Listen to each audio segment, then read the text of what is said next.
हम Hindi medium student हैं, तो क्या हमें नीट की प्रिपरेशन हिंदी में करनी चाहिए या इंग्लिश में? हम मॉक टेस्ट हिंदी में दिलाएं या इंग्लिश में? हमें लेक्चर हिंदी में करने चाहिए या इंग्लिश में? क्या हिंदी मीडियम से नीट में सिलेक्शन होता है? क्या आगे चल के MBBS में लैंग्वेज प्रॉब्लम होगी? So hello guys, Muskan Jaiswal this side, currently second year MBBS student at PTJNM medical college Raipur Chhattisgarh. So आप लोगों के माइंड में ये सारे क्वेश्चंस आते होंगे, एम आई राइट? तो चलो आज इसी टॉपिक पे बात करते हैं। तो अब बात आती है कि हमारी स्कूलिंग प्रॉपर हिंदी मीडियम से हुई है, हमें लेक्चर हिंदी में करने चाहिए या इंग्लिश में, या मॉक टेस्ट हिंदी में दिलाना चाहिए या इंग्लिश में? तो देखो, ये जो नीट का टाइम होता है ना, वो बहुत प्रीशियस होता है। तो इसमें अगर आप सडन लैंग्वेज चेंज करोगे, लैंग्वेज स्विच करोगे, तो आपको बहुत प्रॉब्लम होगी। तो ये सारी चीज़ों को भी अवॉइड करो, इस समय टाइम वेस्ट मत करो, क्योंकि ये सब में अगर उलझे रहोगे तो सिर्फ टाइम वेस्ट होगा और कुछ भी नहीं मिलेगा। सबसे पहली बात ये है कि लैंग्वेज मैटर नहीं करता है, नॉलेज मैटर करता है। अगर आपका कॉन्सेप्ट क्लियर है तो आपको कोई प्रॉब्लम नहीं होगी, चाहे आप हिंदी में प्रिपरेशन करें, आप इंग्लिश लैंग्वेज में प्रिपरेशन करें, या फिर आप किसी अदर लैंग्वेज में प्रिपरेशन करें। लेकिन अगर आपका कॉन्सेप्ट क्लियर है तो आपको कोई भी प्रॉब्लम नहीं होगी। देखो, इन सब से भी ऊपर एक चीज़ होती है, वो है सेल्फ कॉन्फिडेंस। वो जनरली क्या होता है कि जो हिंदी मीडियम स्टूडेंट्स होते हैं ना, वो ये सोचते हैं कि जो इंग्लिश मीडियम से पास आउट हुए हैं वो ज़्यादा स्मार्ट होते हैं, और यही सोच के वो डिप्रेस हो जाते हैं। लेकिन ऐसा नहीं है। नीट की प्रिपरेशन में लैंग्वेज मैटर नहीं करता है। आप किसी भी लैंग्वेज में, चाहे हिंदी में प्रिपरेशन करो चाहे इंग्लिश में प्रिपरेशन करो, सो डिप्रेस होने की ज़रूरत नहीं है। हिंदी मीडियम से भी जो बच्चे हिंदी लैंग्वेज में नीट की प्रिपरेशन करते हैं, उनका भी सिलेक्शन होता है और हुआ है, और आज वो टॉप मेडिकल कॉलेजेस में है। सो डिप्रेस होने की ज़रूरत नहीं है।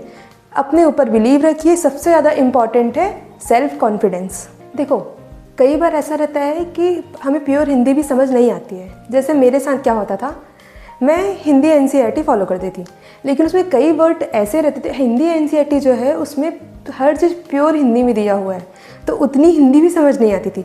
कई वर्ड ऐसा होता था जो मेरे को समझ ही नहीं आता था।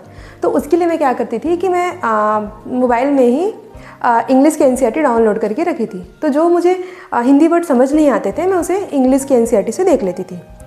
और रही बात लेक्चर की, तो लेक्चर में क्या होता है कि कोई भी टीचर ऐसे प्योर हिंदी में नहीं पढ़ाता, चाहे वो इंग्लिश मीडियम का बैच ही क्यों ना हो।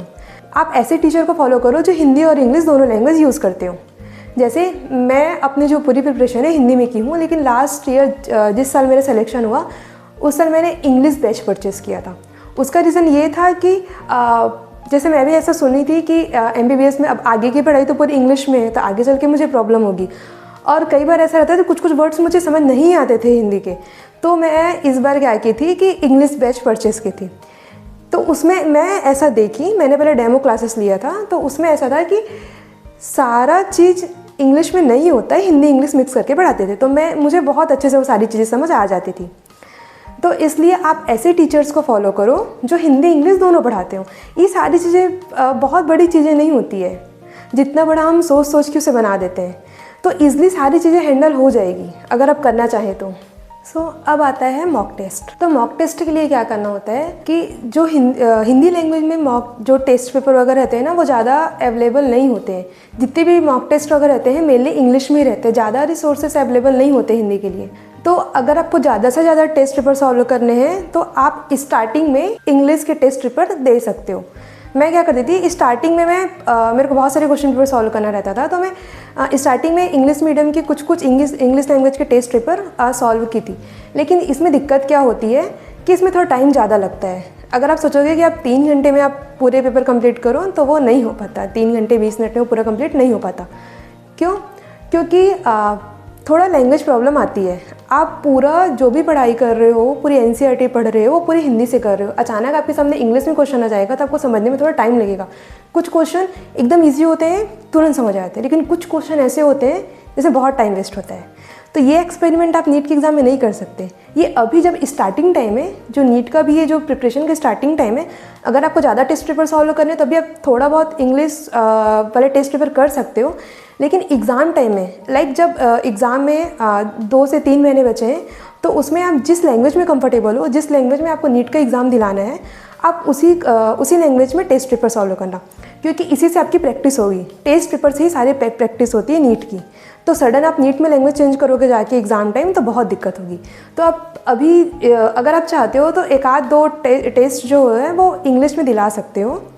लेकिन ओवरऑल आपको जिस भी लैंग्वेज में आप प्रिपरेशन कर रहे हो उसमें ही टेस्ट दिलाओगे तो ज़्यादा बेटर होगा, आपकी उसी में ज़्यादा अच्छे से प्रैक्टिस होगी। सो अब बात आती है कि क्या हमें MBBS में प्रॉब्लम होगी, क्योंकि वहाँ सारी पढ़ाई तो इंग्लिश में है। तो देखो, नो डाउट MBBS तो पूरा कम्प्लीटली हमें इंग्लिश में ही करना है, वहाँ का सिलेबस भी ज़्यादा होता है, पूरी पढ़ाई आपको इंग्लिश में ही करनी है, लेक्चर्स भी पूरे इंग्लिश में रहेंगे। लेकिन देखो, उस टाइम आपके पास इनफ टाइम रहेगा, बहुत टाइम है। आप कॉलेज जाओगे तो वहाँ बहुत टाइम मिलेगा, आपको जो भी एक्सपेरिमेंट करना वहाँ कर सकते हो। स्टार्टिंग में बहुत दिक्कत होती है, मेरे को स्टार्टिंग बहुत दिक्कत होती है, मैं पर्सनली बता रही हूँ, क्योंकि मैंने पूरा मेरा जो भी स्कूलिंग था, पूरा प्रिपरेशन वो हिंदी में था। सडनली अचानक मेरे सामने इतनी मोटी मोटी बुक्स पूरा कम्प्लीटली इंग्लिश में आया, तो वहाँ आपको बुक रीडिंग में समय दिक्कत नहीं होगी, चीज़ों को कुछ चीज़ें भी अच्छे से समझ आ जाती है, लेकिन कुछ कुछ चीज़ें होती हैं वो समझ नहीं आती है चीज़ों को समझने में, और सबसे ज़्यादा दिक्कत होती है आंसर राइटिंग में।